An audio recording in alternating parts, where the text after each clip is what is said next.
There's a lot of applications. Are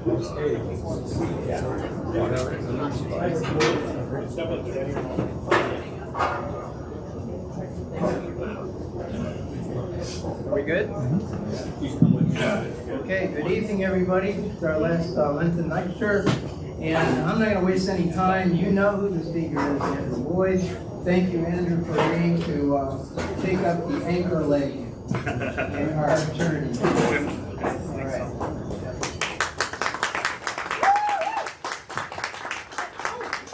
I think most people know me as Abby's husband, which is a great thing to be known as. So my topic that I proposed was, it's Holy Week, not Holy Weekend.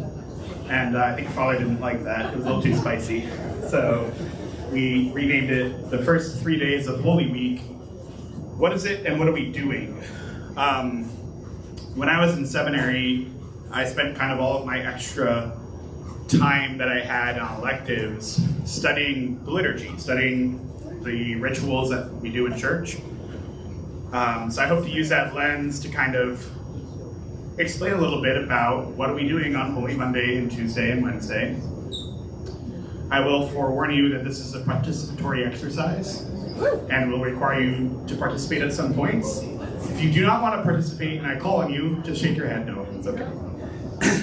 Before we start, there's a couple terms that are always good to define. When you're talking about the liturgy, I mean generally everything we do in the church upstairs, not just the divine liturgy that we do on Sunday morning. So we'll use liturgy as a stand-in for everything we do in the church that's a formalized, inherited ritual. There's kind of three ways to study that liturgy, at least academically. The first one we call liturgiology. That's a very fancy word for just the history of the ritual, like where did this come from, who wrote it, what manuscripts do we have to prove out the things we know and believe.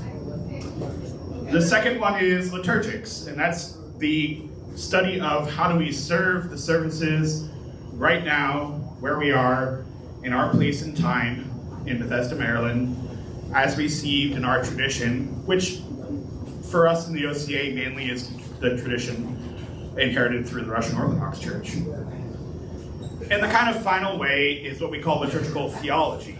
That is, what is the ritual teaching us about what we believe about God and humans, salvation, and all those kind of big questions. That's kind of the subject pioneered by Father Alexander Schwemin and others at St. Vlad's, where I went to school. So those are kind of the three ways to look at the liturgy. I'll start with an easy question, which you might be able to figure out by looking at the little sheet I left on the tables. It's not a trick question. When does Holy Week start? Sunday evening. Yeah, Sunday evening, right? Okay, so all on the same page, great. We're talking about Holy Week, it's not quite 7 days. We start on Sunday evening. I put a little table on top just because the days of the week get very confusing during Holy Week, at least for me. So we start on Sunday evening with the Matins of Holy Monday, also called the Bridegroom Matins. When I lived in Greece after college and before seminary, and when I lived there, I wrote down everything I could see happening in church. Because I wanted to, how do they do it in a real Orthodox country, right? Not like Connecticut, where I'm from. And one of the things that really surprised me was there were probably 1,800 people in my parish on Palm Sunday. And we had 3 priests giving communion, and communion took a long time. It was packed, right? And then, I was like, okay, I'll go back for Sunday evening, thinking, not gonna be a lot of people there. There were probably 1,700 people in church Sunday evening. And I asked one of the older Greek ladies, kind of in my broken, horrible Greek, why, right? Now it is a little easier in Greece, school shut down, they don't really have jobs, but the jobs shut down too. The pace of the country allows itself, it's easier to go to church. But I remember asking this old lady, like, why is this service so popular? And why is everyone here? And she said, well, we have to come to meet the bridegroom. And a great solemnity, that first time we sing on Sunday night, that hymn that I think many of us know instinctually in a special melody. There's really only two in all of Orthodoxy. There's the Russian special melody and the Greek special melody. Behold the bridegroom. There was no choir, there was no cantor. The entire church sang it in Greek in unison. And it was one of the most moving experiences I've ever had in my life. And the priest kind of very solemnly taking out this icon of Christ that we sometimes call extreme humility in Greek, kind of with his arms crossed and his head bowed. And I think that's just kind of a powerful memory I wanted to share about a little window into how we feel and how we know about these services. But at the end of the day, the kind of anchor services of Holy Monday, Holy Tuesday, and Holy Wednesday, the first 3 days of Holy Week, are simply pre-sanctified liturgy, like we just did, and what we call bridegroom matins, which on its face is just matins as if it were celebrated on any day of Lent. It's really just Lenten matins. Most of us don't live in a world where we go to matins every morning, because we're not in a monastery or a seminary or something.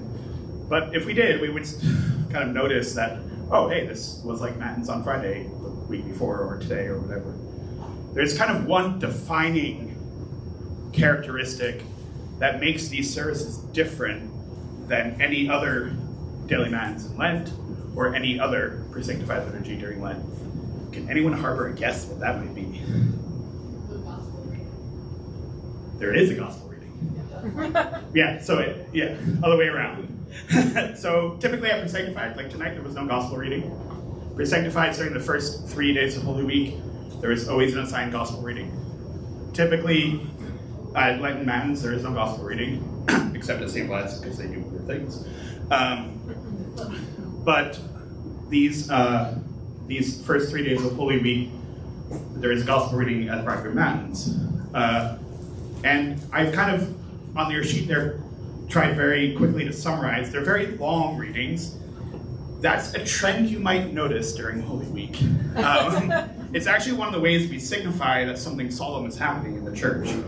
The longer the gospel reading, the more solemn it is. And you know when things are getting really important, when the gospel reading gets really short.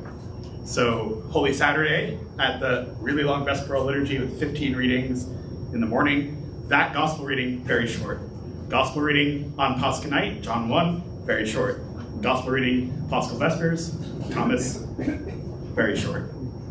Gospel readings earlier in Holy Week, long, right?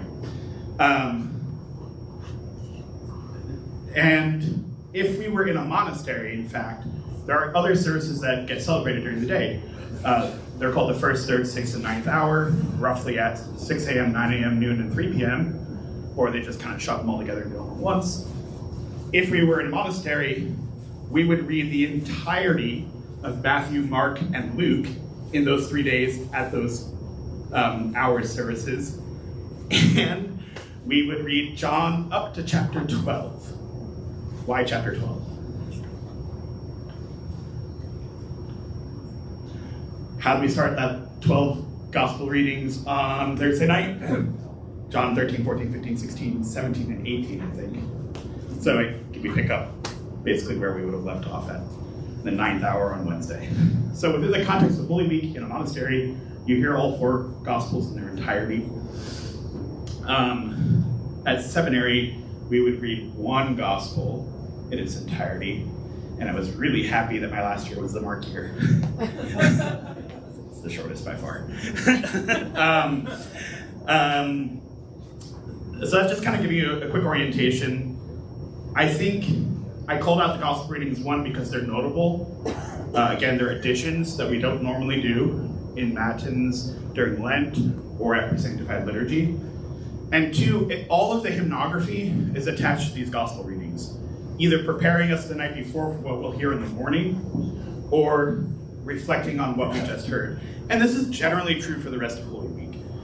Even like Thursday night, all the hymnography it's just like, didn't you just hear the thing we said about Judas? You know, like it's just, you're just kind of, Hebrews would call it a midrash. Like you're just kind of creatively retelling the same story over and over, which is good, mostly because we developed a tradition for people that were illiterate, basically. And then also sometimes choirs are hard to understand, so it's good to just repeat things over and over. I think you will notice one other thing. Is it pre-sanctified liturgy a morning service or evening service? It's evening service. Yeah, we just did it in the evening. Not a trick question. It's Vespers with a communion right at the end. If you want more details, I did a talk 2 years ago on Sanctified. You can go on the YouTube page and dig it out. Except during Holy Week, where it's always prescribed for the morning. Matins, which is a morning service, is always prescribed for the evening. Does anyone know why that is? To signify that we're going somewhere, if something's happening. Yeah, so I think that's probably one explanation. Something's different, right? This isn't a normal day. That's kind of one way to signify it. I think a very theological explanation might be like, oh, in Holy Word Week, all of creation is reordered, awaiting the resurrection. I suspect it's actually because our services come from two principal sources. One is what's called the typicon, or the rule of the great church, which is the things that were done in Constantinople at the church where the emperor and the patriarch attended. That's one way of doing things. Another way of doing things is called the typicon of Sabbath, which is, how monks in the desert in Palestine did things. And there was this guy, well, he's not a guy, he's a saint, Theodore of Studion, who was a Palestinian monk who went to go live in Constantinople, and he took both those books and kind of stitched them together, and that's where we get everything that we do in church. I have a very funny Theodore of Studion story, but I will save it for the end. So I think probably it just, the Constantinople way of doing things was pre-sanctified in the evening. The Palestinian way of doing things was Matins was all night long, and he would break the fast very early in the morning of pre-sanctified liturgy. So I think that's just during Holy Week, we're probably using the older Palestinian monastic way of doing things. This is a theory. I don't actually have evidence of this, but yeah. Okay. I want to go back in time to around the year 385. There's a woman who anyone who studies liturgy adores, named Egeria. She was a nun from Spain, and probably wealthy at one point because she was really well educated and could write very nicely in Greek and Latin. And she went on pilgrimage to the Holy Land, and she wrote all the sisters back in the convent everything she saw, which is great for like liturgy nerds like me, because we have a really detailed primary source, historically accurate account of what do they do in Jerusalem during Holy Week. And you can actually, you can read this online, Egeria's travels, Egeria's pilgrimage. There's a lot of different kind of manuscripts and a few different translations, so apologies. We're gonna use the Andrew Boyd translation from Greek, and I don't speak Greek that well. So that's number one on your sheet. I'm gonna read it, and this is how Holy Tuesday morning went in Jerusalem in the year 385. Late at night, after the dismissal at the martyrium, that's a church, and after going to the Anastasis, that's another church, and after the dismissal there, all proceed at that hour by night to the church, which is on the Mount Elona. And when they had arrived at the church, the bishop enters the cave where the Lord was wont to teach his disciples, and after receiving the book of the gospel, he stands and himself reads the words of the Lord, which are written in the gospel according to Matthew, where he says, "Take heed that no man deceive you." And the bishop reads through the whole of that discourse, and when he has read it, prayer is made. The catechumens and the faithful are blessed, the dismissal is made, and everyone returns from the mount to his house, it being already very late at night. Any reactions to that? You go to 3 separate churches. 3 separate churches. They love to travel around Jerusalem because they know and remember all the sites where the things happened. Anything else? I think it's pretty good. There's catechumens there. I think that's interesting. We think of catechumens often being received on Lazarus Saturday, which is very traditional in the church. Holy Saturdays being another one. We also think of dismissing catechumens a lot from services, but here they are. Anything else? I mean, it kind of sounds like bridegroom, right? Like if we read from the gospel, there's some hymns, there's a blessing, people are dismissed. That is kind of like, I mean, it could be bridegroom matins. I have a few sources for the actual reading she's describing. The quote she gives is from Matthew 24, which is the Holy Monday Sanctified Gospel and the Holy Tuesday Sanctified Gospel. There's another earlier lectionary that references Matthew 23 and 24, which are all read, in our services that week too. Anything else? Eduardo, you look like you really want to say something. It's a cave. Yeah, I think that's kind of interesting. I don't know what that is or in reference to, right? Like it's something that's kind of actually probably lost to history a little bit. The Anastasis, by the way, it's the Holy Sepulchre Church, which is still there. They're going to go have services on Holy Monday there, God willing. So it's kind of interesting. The martyrium she references is a church built on a martyr's grave that we have kind of lost to history. We're not quite sure what that is. I think the content of the gospel reading is a little interesting. It's not about Jesus going to Jerusalem or getting ready for his passion. It's the, Doug, do you kind of remember what part of Matthew 24 is? It's the discussion of the second coming, am I correct? You are very, very extremely correct. And as a theme of, again, a lot of the gospel readings we hear in the first 3 days of Holy Week are not necessarily the narrative gospels that we hear later in the week of, okay, the Judas is doing this, the apostles this, and the women of the myrrh and all this stuff that we kind of know really well. It's these more esoteric, long readings, primarily about the second coming, the end of the world. I'd say the apocalypse. That's Revelation in Greek. Cool. Eduardo, do you want to read number 2? This is our first modern day glimpse into what we're doing during Holy Week.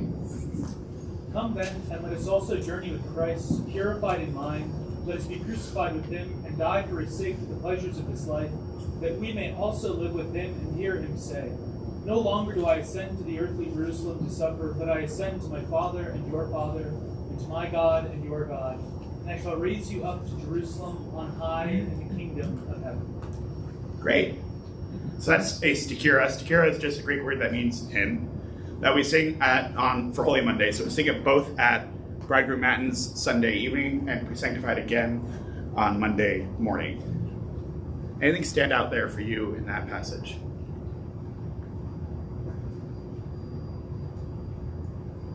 It's just blank words.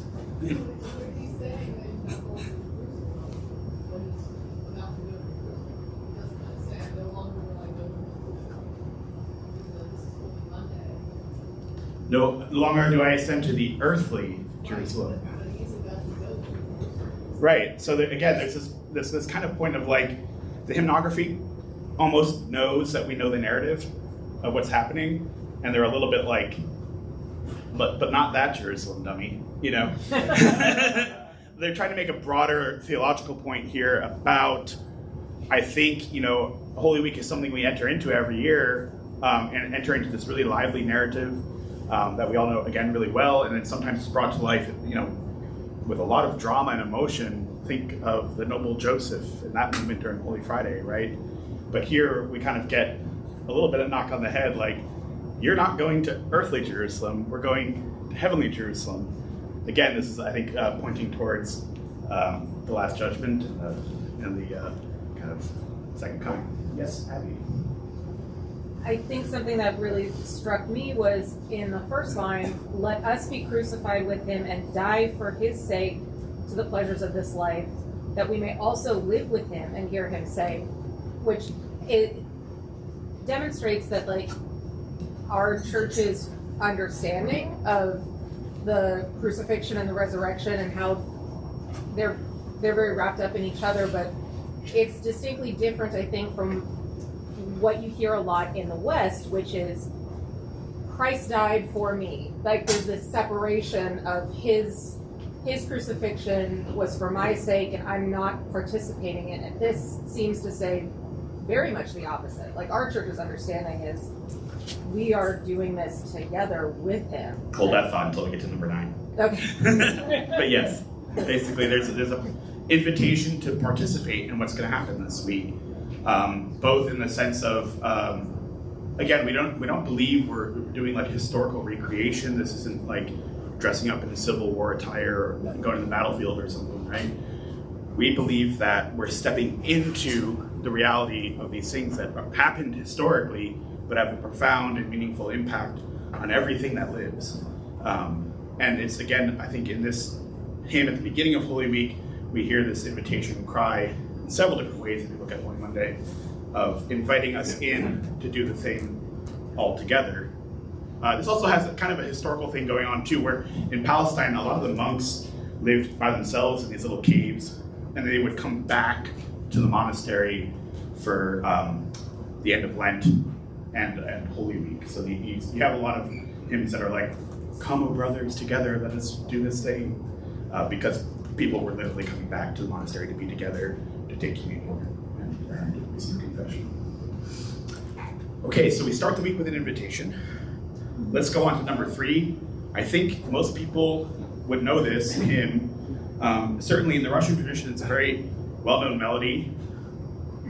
Behold, the bridegroom comes out. And then in the Greek, it's like, like it's people know it. Those are kind of the 2 melodies. But I think because we're so used to hearing it in these melodies, we forget how impactful the words are. So I'm going to do a reading based on the actual punctuation. Behold, the bridegroom comes at midnight, and blessed is the servant he shall find watching. And again, unworthy is the servant he shall find heedless.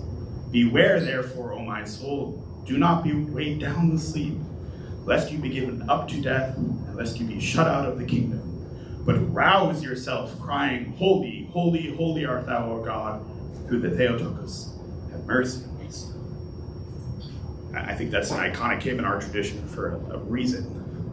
I'll say, if you don't mind me sharing some from my own life, at a point in my life where I was really struggling with my faith, I was in church because my priest was like, "I don't care if you believe in this or not, you should just go to church." That worked for like 6 months. And hearing this hymn, and I was holding on to a lot of anger, and you can't. You just can't hold on to it when you hear it. And I grabbed the priest, I was like, "I know we're not supposed to do confession during Holy Week, but we got to do this now." So for me, I think it's kind of a siren call to all of us. But no, that's my impressions. Any other kind of hearing the text by itself of the music?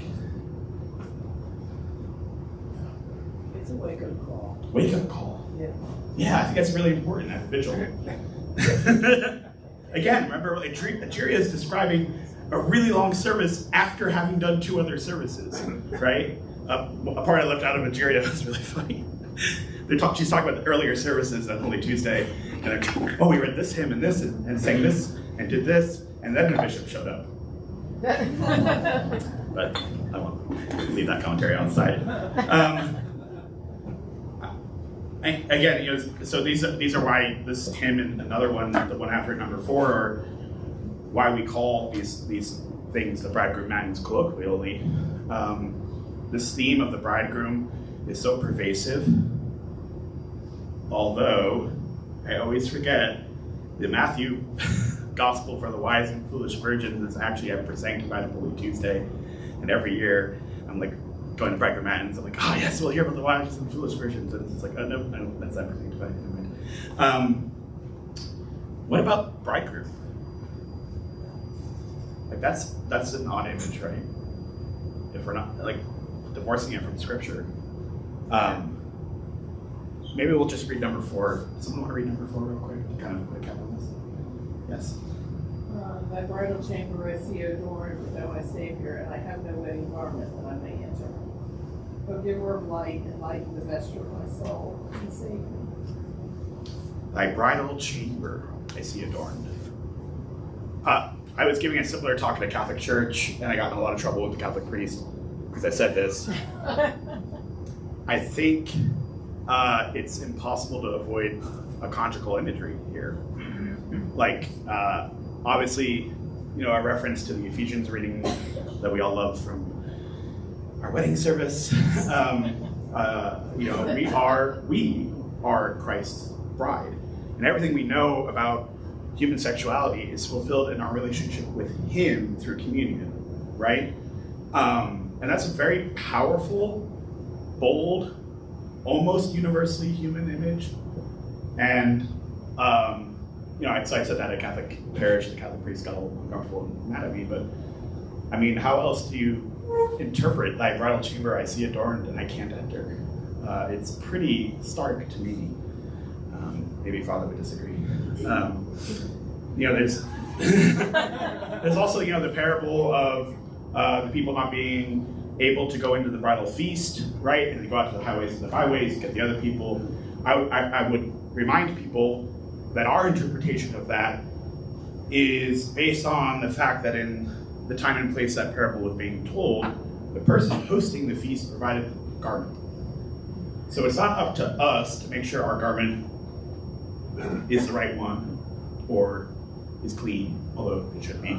There's obviously kind of a connection there to our baptismal garment. But rather, it's something we're provided. And again, this is part of what we're being provided during Holy Week. It's the saving work of Christ on the cross. It's one of those things that provides for us access into the kingdom of heaven. Of course, it's not automatic. It takes cooperative work with us, but I just kind of remind people of that interpretation.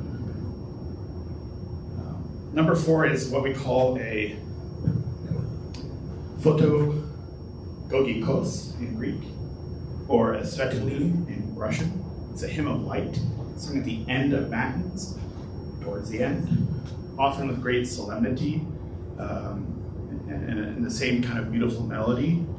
And it would be traditionally sung as the daylight was breaking.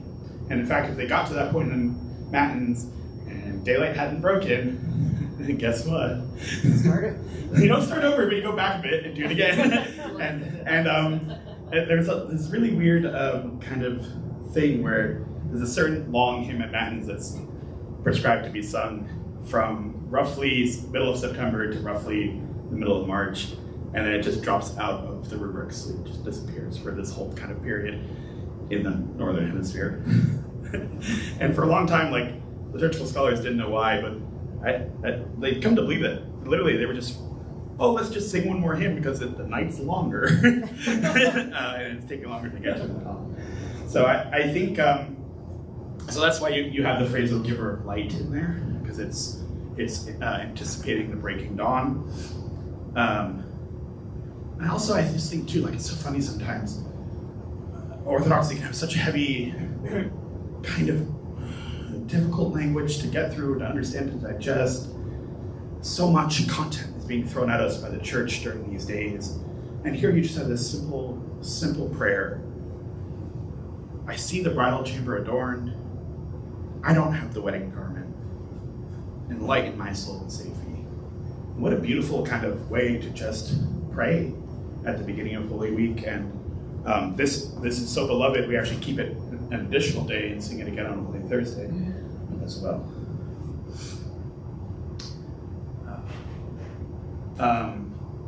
So I want to read number 5.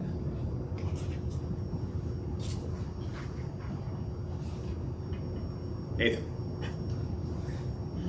In your womb you contain God who cannot be contained. You conceive the joy of the world. We praise you, O most holy Virgin. The good one said to his disciples, watch, for you know not the hour in which the Lord will come to repay each man. At thy dread second coming, O Master, number me with the sheep at thy right hand, overlooking my many transgressions. So one of the things we do at Matins is a set of liturgical hymns and song. In poetry, we call it canon. Each canon has 9 odes. Each ode of a canon corresponds to a particular hymn in the Bible. Ode 1 is always about the hymn of Moses in Exodus. Ode 2 is about the hymn of Moses in Deuteronomy. Ode 3 is the prayer of Anna, the mother of Samuel the prophet. Ode 4 is Habakkuk's song. Ode 5 is Isaiah's song. Ode 6 is Jonah's song. Ode 7 is the first part of the Three Holy Children song. Ode 8 is the second part of the Three Holy Children song. And Ode 9 is the Magnificat from Luke, the song of Theotokos by Zacharias, the father of John the Baptist. So Ode 9 is always referencing the Virgin Mary. And then the odes kind of always try to take what's happening in the day that we're on and connect it to that biblical hymn that they're aligned with. So I included this one. There's a lot of them during Holy Week that you could go look at. And typically in the Russian tradition, we sing the first part of the ode and then read the other parts, except on Pascha night when we sing the whole canon. And here we do that with like the quartet. It's very nice. That's again just a way of signifying that something's special. I kept it here because I think there's some interesting content. So setting aside the in your womb part, which is the part about the Virgin Mary, it goes on to kind of give us some references and instructions that are kind of appropriate for the beginning of Holy Week. Watch. You don't know when he's coming. Again, a reference to the second coming, a prayer to be numbered among the sheep. We can remember all the way back to the Sunday of the Last Judgment. And I think that's an essential part of what we're doing the first 3 days of Holy Week. We all know where the story's going. Hopefully we all know in and believe and have the hope of that Paschal night and that Paschal ending. But in a sense, we are just waiting. There's a sense of kind of waiting for the action to begin in a narrative sense on Wednesday night when you start hearing more about Judas and the Last Supper. But that waiting is not just like waiting around twiddling our thumbs. If you remember a few weeks back when Father David was here, he talked about, well, he's from Texas, so he called it nepsis. I'm going to call it neepsies. This Greek word, which means sobriety and watchfulness. And anytime you kind of look at the church fathers, they talk about this so much. And you see it so much in our services. Keep watch and pray. Watch, watchfulness. Help me stay awake. Help me be awake. Raise me and rise me up and rouse me up. Okay, so one thing is the services are very long, right? So that's part of it. And even in Jarius time, certainly they're keeping really long hours, but if we were to go to a monastery and pray the services of this week, they are most of the day. And I think so part of it's a legitimate prayer to kind of keep me watchful and engaged with what's going on here, but on a kind of larger scale theological level, it's not just keep me watchful and awake and attentive to what's going on here and now in church, but it's about watchfulness for that second coming, watchfulness in my own life, and sobriety in my own life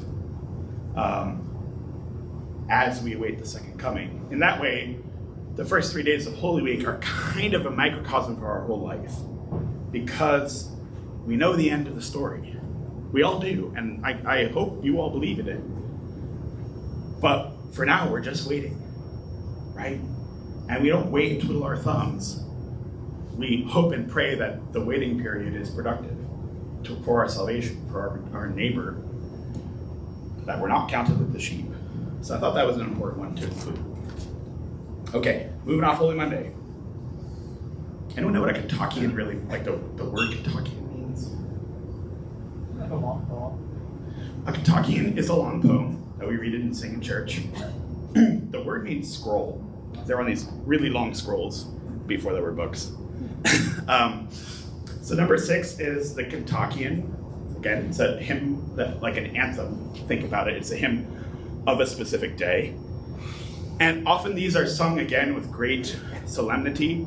Here in the Russian tradition that we kind of inherited, you'll see this often during Holy Week that the top part is sung by the choir, and then there's a second stanza called an ikos, I-K-O-S, not the yogurt brand that's O-I-K-O-S, that means home.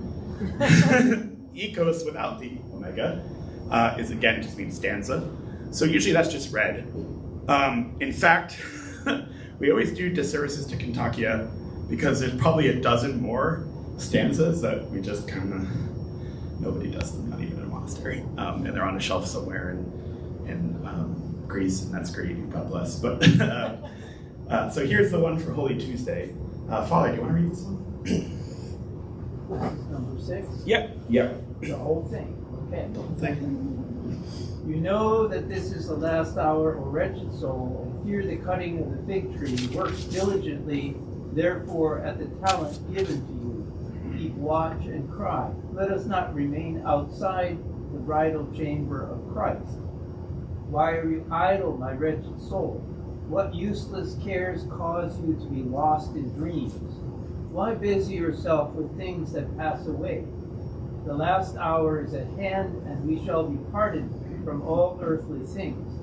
Therefore, while there is yet time, rouse yourself and cry, I have sinned before thee, O my Savior. Do not cut me off like the barren fig tree. In thy compassion, O Christ, take pity on me who call out with fear. Let us not remain outside the bridal chamber of Christ. I really like this hymn because it kind of shoves together a bunch of the themes we've already touched on, right? There's that watchfulness, there's the rouse me from sleep. What else is there? Yes. I like the comment about work diligently at the talents given to you. Yeah, that kind of came out of nowhere. What else?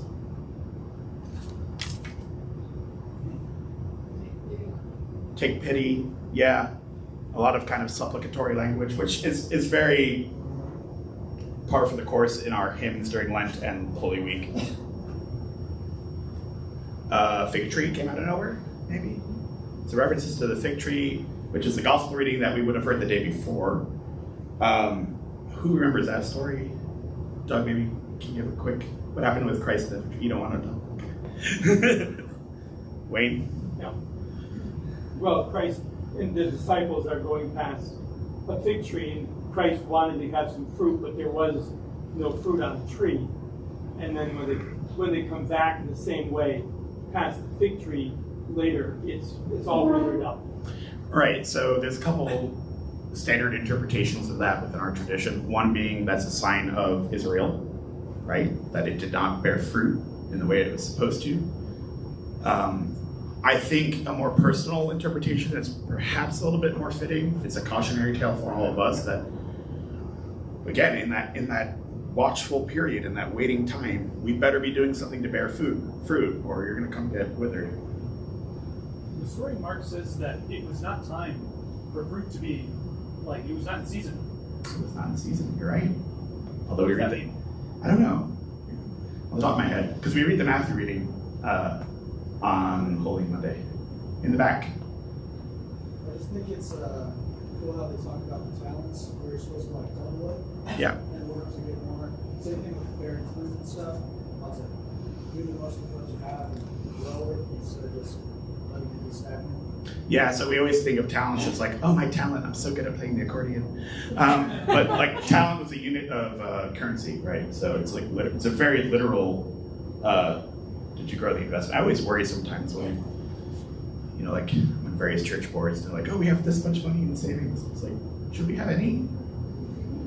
Shouldn't we spend it before Jesus comes back? So, yeah, but that's why I'm on the parish council. Many reasons. Yeah, I think there's a sense connecting to the Sunday of the Last Judgment, which precedes the beginning of Lent, that again, you're not just in this world. We're not just sitting and waiting and hoping in a very non-active way.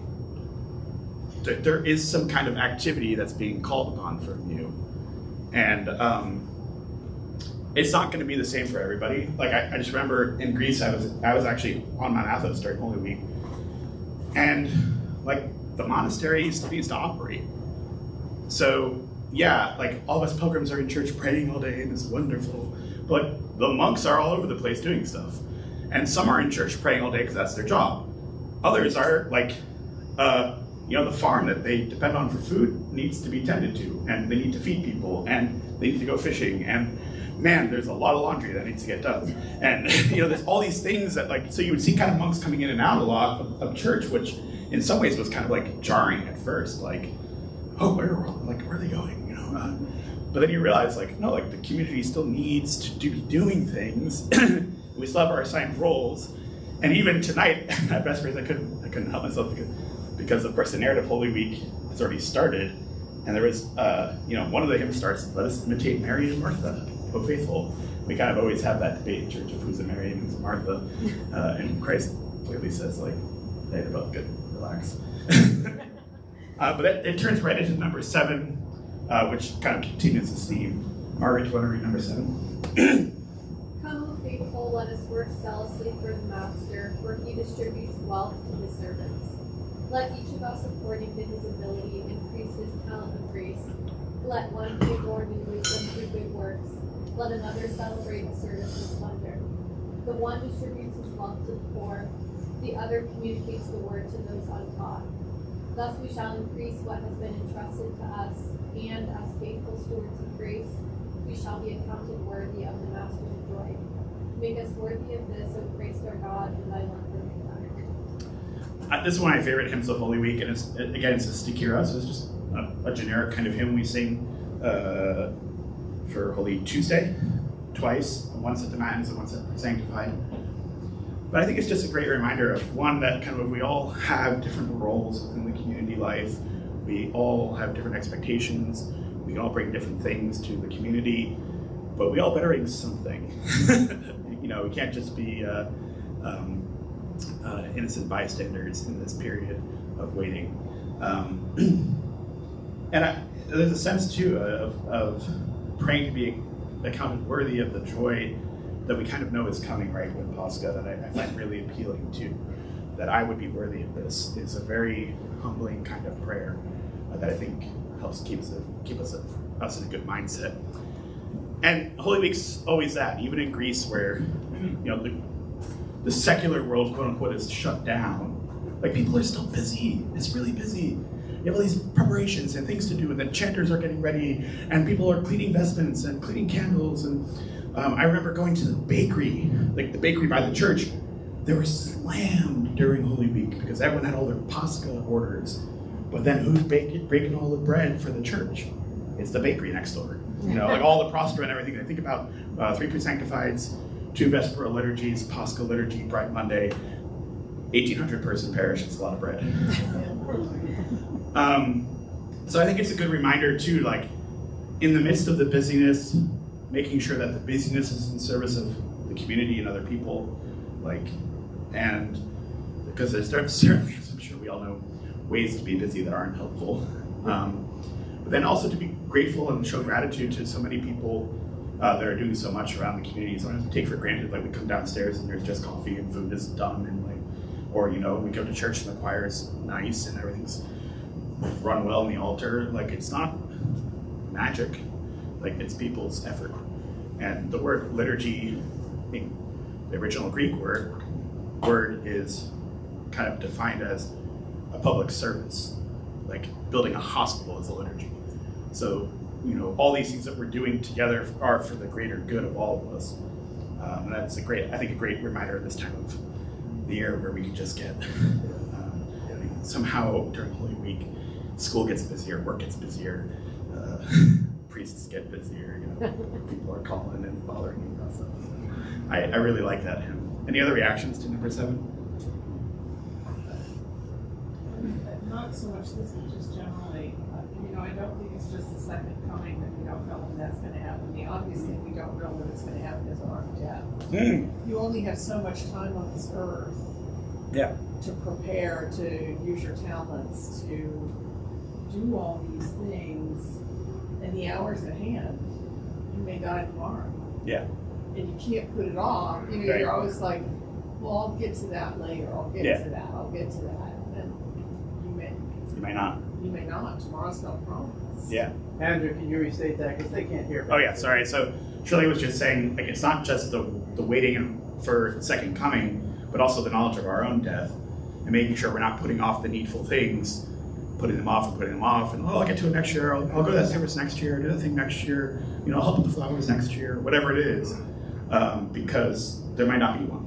And I think that's if you think about most of our hymns are written by monks and nuns, that's a very monastic way of looking at things, right? They are very consciously, prayerfully conscious of their own mortality, almost to an obsessive statement. Yes?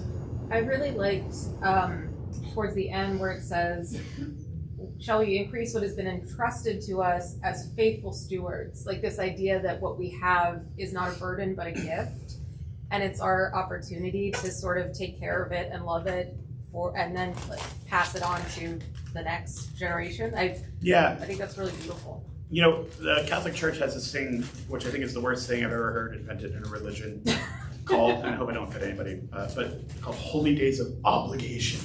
Yeah. What a horrible way. Like, none of this is an obligation. You don't have to come to you don't have to be here tonight and listen to me. It's all a gift, right? It's all a gift, especially during this time of year when I remember being in seminary and being like, oh my God, I had to go hear about how sinful I am again. I know how sinful, I have to live with how sinful I am. I know it more than anyone else. But it's all a gift. It's all a gift. And such a great way to approach it. In Greek, it's New Testament Greek especially, Margaret, correct me if I'm wrong, but tradition can be a verb. So you tradition something to somebody. And I love that, thinking that way about what we've been given in terms of the scripture and the hymns, the services, the rituals. It's all been traditioned to us, for you individually. And I know it can feel like an obligation sometimes, right? Getting through traffic on the Beltway. I feel like an obligation today. But it's all a gift. And I just think about, there's these 3 old ladies in Albania. And Albania had the most oppressive communist regime anywhere in the world. The leader thought that Stalin was a liberal. So he really succeeded in getting rid of a religion. And there's these 3 old ladies in the city of Korcha who kept Orthodoxy alive in that country and would have all the services in the back room, secret back room of their house. And I just think of them anytime I'm like stuck in the Beltway. I'm just like, it's a gift. It's a gift. Nobody's gonna stop me from getting to church but myself in this country, because we're not under that kind of horrible regimes that we've kind of seen in late modernity here. I'm ready to move on to number 8. Yes. Cassiani, or Cassia, is the only known female hymnographer in the Byzantine tradition. We have about 40 of her hymns that we use in the life and cycle of the church. We don't always know who wrote our hymns. We know a lot of them though. And Cassiani, just go read her story. You can just Google it. She's a really phenomenal saint. She yells at the emperor. Oh, it's amazing. Do one of the ladies want to read number 8 for us? Debbie.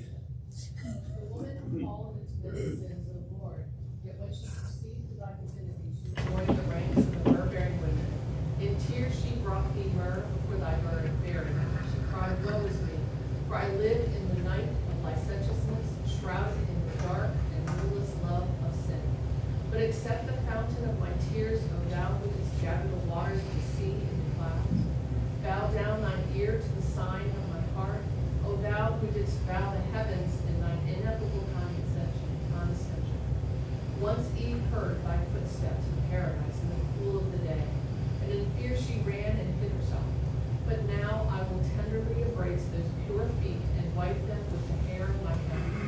Who can measure the multitude of my sins or the depth of thy judgments, O Savior of my soul?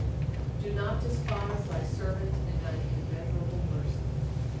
Thank you. I think it's one of the most beautiful hymns we have in our entire Byzantine corpus, of which there are probably 40,000 hymns. It's funny, like in the way things are handed down to us through the Russian tradition, the stikira, which is sung on Tuesday evening and then again Wednesday morning. We just sing it here in tone 8, so it can sound very plain. But when I lived in Greece, the churches would post, I'm old, so this is kind of before Greece had internet. Churches would just post on the door, like the schedule for the week. And you would see, in Greek, bridegroom matins, sanctified bridegroom matins. Bridegroom matins, 6 p.m. Hymn of Cassiani, 7:40. And let me tell you, my neighborhood was a colorful neighborhood with lots of people in various occupations that are not legal in the US, and everyone turned out for Cassiani. And I asked one of the kind of like Albanian migrant workers, and then like best as I could get through my horrible Greek and her not great Greek, who was in my neighborhood. I'm like, why? Again, I'm not even sure this lady is Christian. Like, why are you here? And she goes, it's the woman. It's the woman who came to Christ and wiped his feet. Like, it's such an evocative image. Like, here we are 2,000 years later. It's such an evocative image. It's still motivating people to be close to the church, to be close to Christ and each other. And of course, it's referencing the gospel reading, which we read Wednesday morning. We have a minute. I want to share. I'm very proud of myself. I got the TV to work. This is a hymn of Cassiani in English. I think this is the best rendition I've ever heard. It's about 6 minutes.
she's not a professional.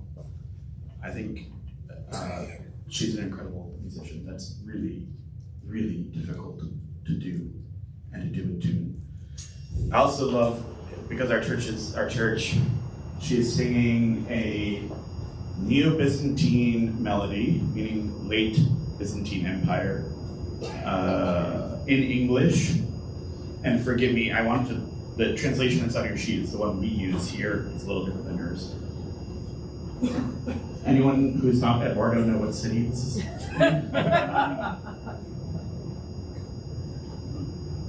Want to wager a guess? So they're in Moscow. So this is a church that used to be an art gallery during the Soviet time. That was built in the 1880s, I think. St. Catherine's in the Fields. And the OCA and the Russian church over years have restored it to be a functioning parish. Margot and her husband taught in Russia for a time. I think they're back in the US now. But the top comment, I would never encourage reading YouTube comments as a spiritual practice, but in this case we're going to make an exception. The top comment on this is simply, this woman was my 4th grade teacher, and she has a beautiful soul. And I think when we bring our talents to church, when we bring ourselves in service of other people, like just look how beautiful she is. Not in a kind of conventional way, oh, she's attractive, but like she's shining radiance. And she is making the text, for me at least, so profoundly real. One of the lines I love, which is just beautifully written, bow down thine ear to the sighing of my heart, O thou who dost bow the heavens, and thy ineffable condescension. I always think too, when I hear this hymn, that it's going to say at the end, who can measure the multitude of thy sins, or the depths of thy love? But it doesn't say that. The depths of thy judgments, but then kind of softening up again, recognizing the Savior of our souls. Anything else on the hymn of Cassia? You've heard the footsteps of Christ in paradise. Yeah. I would say, we have these things in church life that are theological teachings, that are doctrinal teachings, that are theological opinions too, that are out there, that are strongly reinforced by the writings of the fathers, that may or may not be the official doctrine of the church. But I think this kind of, oftentimes, our hymns are given a little bit of poetic license, right? Kind of say some fun things. Yes? That's actually consistent with our icon of the expulsion of Adam and Eve from paradise. Because in the confrontation, it is Christ who is confronting them, who is the Word of God. Yeah. Which makes total sense theologically. It does. Right. Can you repeat that for those 3 hands? Yeah, so Father was saying in our icon of the expulsion of Adam and Eve from paradise, it has Christ kicking them out, which is consistent with our theological teaching because it's the Word of God who's doing the action, which we would always interpret, via John's Gospel as Christ.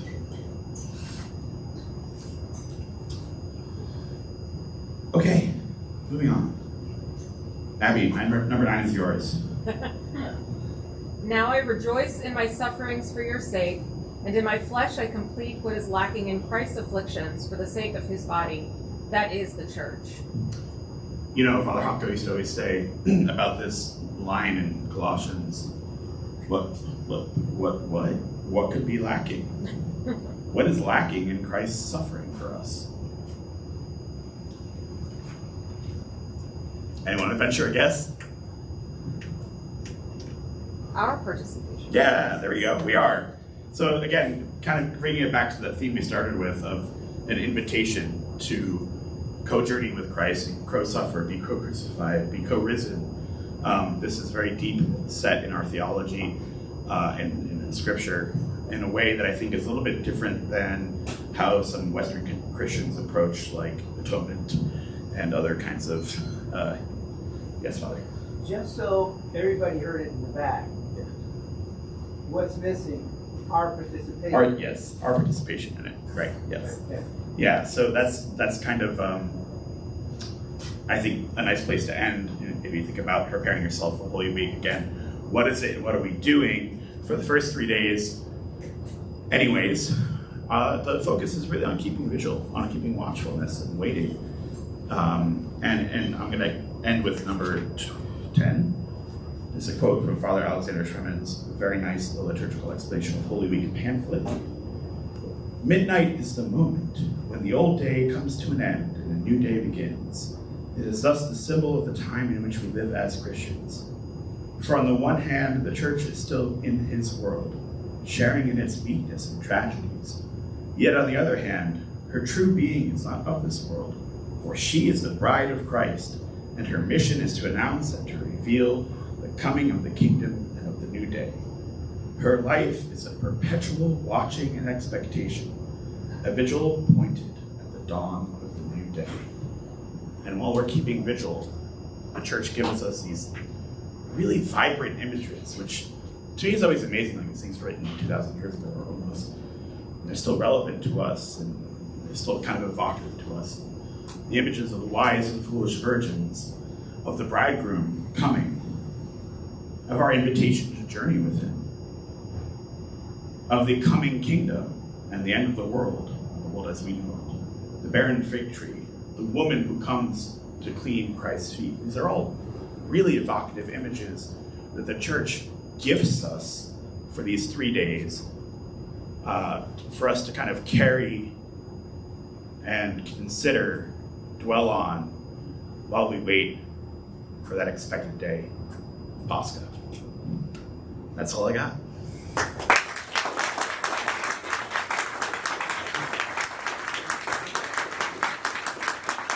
Thanks, everyone. Any questions? Okay, you're all night to the waitresses. Thank you, Andrew. Thanks, Father. Way to finish strong.